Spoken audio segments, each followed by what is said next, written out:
पवित्रको मनलाई कसरी चिन्ने, यो चिन्ने वातावरण चाहिँ पवित्र बाइबलमा मात्रै छ। तपाईँ र मैले भनेर हुँदैन। पवित्र बाइबल, पवित्र परमेश्वर, पवित्र आत्मा परमेश्वर अनि पवित्र येशू जो चाहिँ आजभन्दा 2000 वर्ष अगाडि यो संसारमा आउनुभयो, कन्या मरियमको कोखमा जन्मनुभयो, गर्नुभयो, पढ्नुभयो अनि हामीलाई धार्मिकताको कुराहरू सिकाउनुभयो अनि फेरि उहाँ चाहिँ परिचित हुनुभयो, क्रुसमा टाँगिनुभयो, मर्नुभयो, चिहानमा गाडिनुभयो, तेस्रो दिनमा जीवित भयो अनि त्यसपछि उहाँले भन्नुभएको छ कि म फेरि तिमीहरूलाई लिन आउनेछु, म फेरि तिमीहरूलाई लिन आउनेछु। अब तपाईँ र मलाई लिन आउँदै हुनुहुन्छ। अब तपाईँ र मलाई यहाँ सिकाउनको लागि यसो आउने होइन। तपाईँ र मलाई अब धर्मशास्त्रको परिचय गराउनको लागि उहाँ आउने होइन। स्वर्गको राज्यको बारेमा उहाँले आफूलाई सिकाउनको लागि उहाँ आउनुहुन्न। अब तपाईँ र मलाई भनेको चाहिँ उहाँले लिनको लागि आउनुहुन्छ। कुरो बुझ्नुभयो नि? उहाँले तपाईँ र मलाई चाहिँ लिनको लागि आउनुहुन्छ। अब लिनको लागि उहाँ यसो आउँदै हुनुहुन्छ, हाम्रो लागि ठाउँ तयार गर्दै हुनुहुन्छ भने अब तपाईँ र म चाहिँ एकतामा छौँ। हामी एकतामा छौँ र एकतामा भएका, एकताभित्र रहेका मनहरूलाई हामीले कसरी चिन्ने र कुन व्यक्ति कस्तो छ भनेर बुझ्ने हामी प्रयास गर्दछौँ। हुन्छ, हामी पवित्र धर्मशास्त्र बाइबलबाट हेर्दैछौँ। आज मैले लिएको छु प्रेरितको पुस्तक 2 अध्यायको 42 देखि 47 सम्म। प्रेरित 2 अध्यायको 42 देखि 47 सम्म। यहाँ शीर्षक रहेको छ विश्वासीहरूको संगति, है। शीर्षक चाहिँ के छ? विश्वासीहरूको संगति। मैले यहाँ के शीर्षक बनाए? एकताभित्रको मनलाई कसरी चिन्ने। हाम्रा एकजना भाइ वा बहिनीले यो वचन पढिदिनु होला। तिनीहरू प्रेरितहरूका शिक्षा, संगति र रोटी भाँच्न र प्रार्थनामा भक्ति साथ लागिरहन्थे। तिनीहरू भन्यो, है। तिनीहरू भनेको चाहिँ न इमानुएल जागृति मण्डलीलाई भने हो, न नेपालका क्रिस्चियन समुदायलाई भनेको, न मण्डलीका जुट्टाहरूलाई भनेको।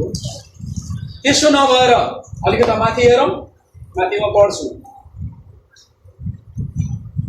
2:40 र 41बाट फेरि सुरु गर्छु। यहाँ के भने त भने अरू धेरै कुराहरू उनले तिनीहरूलाई गवाई दिए र यसो भनेर अति दिए, यस दुष्ट पुस्ताबाट तिनीहरूले आफैलाई बचाओ।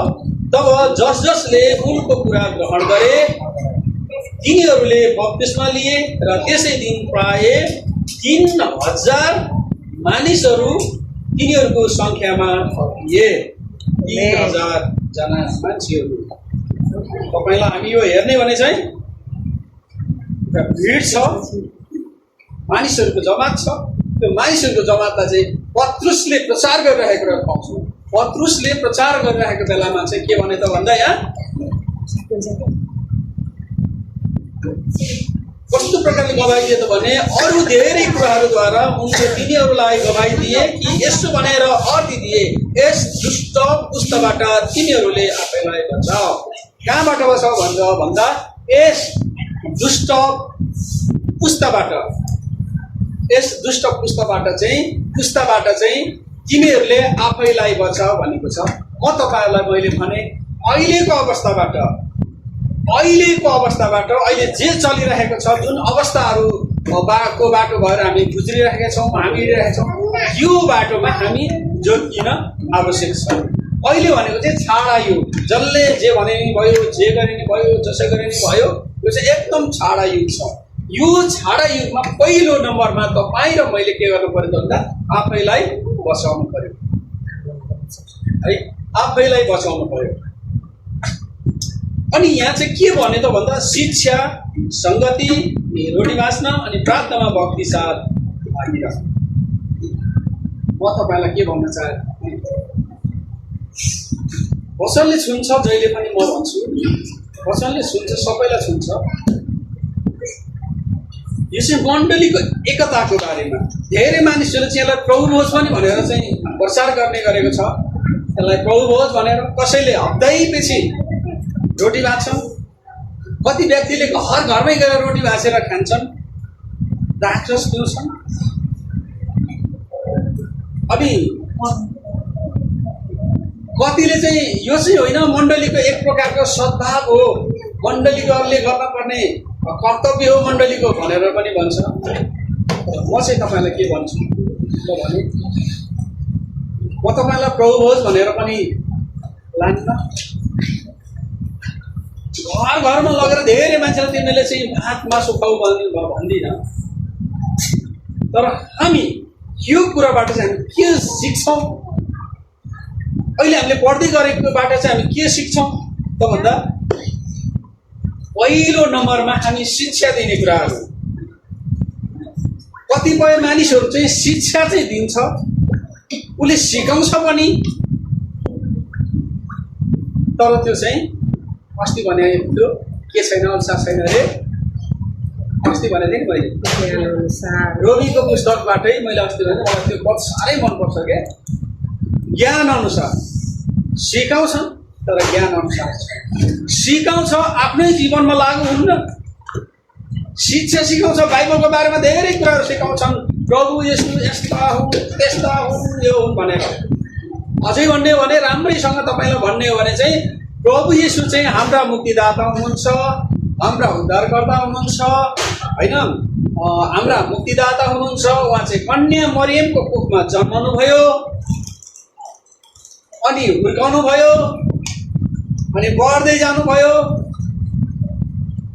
अनि उहाँले चाहिँ 3.5 वर्ष सेवकाई गर्नुभयो। 3.5 वर्षको अवधिमा चाहिँ उहाँले के गर्नुभयो त भन्दा, परमेश्वरको बारेमा, परमेश्वरको राज्यको सुसमाचार हामीलाई सुनाउनु भयो।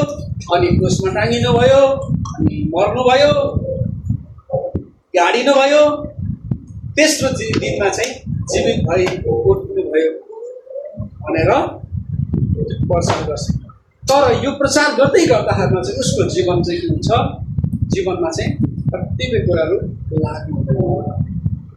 मैले धेरै पास्टर अगुवा पनि चिनेछु, म अलिकता पास्टर अगुवातिर के अरे केन्द्रित भएर गएँ यो बोलीमा चाहिँ, शिक्षा दिने कुराहरूमा चाहिँ।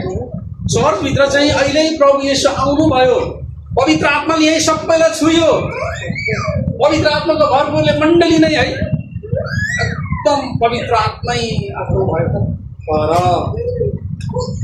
यो चर्चको भवनको ढोकाबाट बाहिर निस्किएपछि अझ जयमसी गऱ्यो भने यस्तो गर्छ, टाउकोले जयमसी गरेर गर्छ, टाउको मात्रै हल्लाउँछ उसले, उसको मुखबाट जयमसी भन्ने शब्दै निस्किँदैन।